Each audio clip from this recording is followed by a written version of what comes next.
परिवार कल्याण का काम करने के कारण उनको मुकदमे झेलने पड़े, फिर बाद में जेल यात्रा भी करना पड़ा उनके परिवार में लोगों को, और फिर बेल लेना पड़ा। और स्वयं जो पूर्व उप मुख्यमंत्री जी हैं वो भी आज बेल पर ही हैं, और कोई राजनीतिक लड़ाई। और आप देख रहे हैं एमए न्यूज। नमस्कार, मैं नीरज। एमए न्यूज में स्वागत है। बिहार स्वास्थ्य मंत्री मंगल पांडे ने लालू यादव पर जोरदार हमला बोला है और कहा है कि उनके 15 साल की शासनकाल में क्या हुआ था ये बिहार की जनता सब जानती है, और क्या कुछ कहा है आप मंगल पांडे से ही सुने।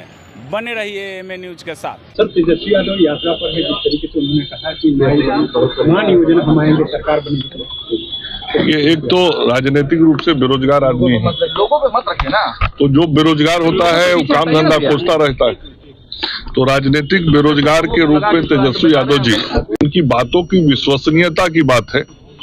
तो बिहार की जनता ने राजद परिवार के शासनकाल को देखा है और उनकी बातों की विश्वसनीयता कितनी होती है, इसे बिहार की जनता ने 15 वर्षों तक झेला है। जहां तक बात रही जन कल्याण की, तो 15 वर्षों तक जब उनके परिवार को बिहार की जनता की सेवा करने का अवसर मिला था, तो जन कल्याण के बदला उन लोगों ने परिवार कल्याण का काम किया था, और परिवार कल्याण का काम करने के कारण उनको मुकदमे झेलने पड़े, फिर बाद में जेल यात्रा भी करना पड़ा उनके परिवार में लोगों को, और फिर बेल लेना पड़ा। और स्वयं जो पूर्व उप मुख्यमंत्री जी हैं वो भी आज बेल पर ही हैं, और कोई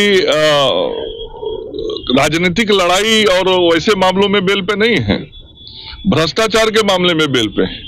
मतलब जनता के पैसा को जिसने लूटने का काम किया, वो यदि अब कहे कि मैं जनता को कुछ देने वाला हूं, तो उस पर जनता भरोसा नहीं करेगा। तीसरा, उनके पिताजी ने जिस प्रकार से अभी 5 दिन पहले बिहार के हमारी मां बहनों के बारे में अपमानजनक शब्द का इस्तेमाल किया है, क्या बिहार की माताएं बहनें उनको माफ करने वाली हैं क्या? और मां बहनों को आप अपमानित करके, गलत शब्द बोल के और राशि का प्रलोभन देके आप उनका वोट ले लीजिएगा, ऐसा हो सकता है क्या? ऐसा कदापि नहीं हो सकता है। इसलिए एक बेरोजगार राजनीतिक व्यक्ति अपनी रोजगार के खोज में निकला है।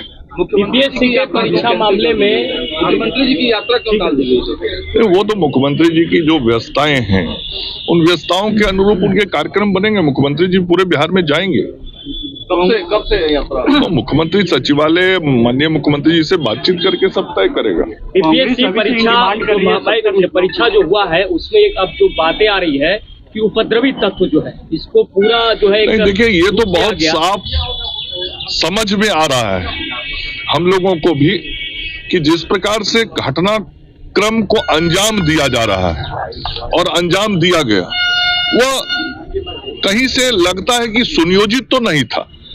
तो प्रशासन सभी बिंदुओं पे जांच कर रहा है, और निश्चित रूप से जिन लोगों ने वातावरण को खराब करने का कोशिश किया, माहौल को खराब करने का कोशिश किया, उपद्रव किया, वैसे लोगों के संदर्भ में प्रशासन जांच भी कर रहा है, आवश्यक कार्रवाई भी कर रहा है, और इनके पीछे यदि सुनियोजित तरीके से कोई कराने वाले लोग भी होंगे तो वो भी बचेंगे नहीं। राहुल गांधी को लेकर क्या कहेंगे? कहते हैं द्रोणाचार्य की तरह बीजेपी सरकार अंगूठा काटने का काम करती है। जिस पार्टी ने सदैव इस देश के संविधान को तोड़ने और मोड़ने की कोशिश की, सदैव संविधान को अपने अनुसार परिभाषित किया, इस देश में सैकड़ों बार राष्ट्रपति शासन जिस पार्टी ने लगाया हो, एक निर्वाचित सरकारों को जिन्होंने सैकड़ों बार बर्खास्त किया हो, जिस पार्टी ने इस देश के संविधान को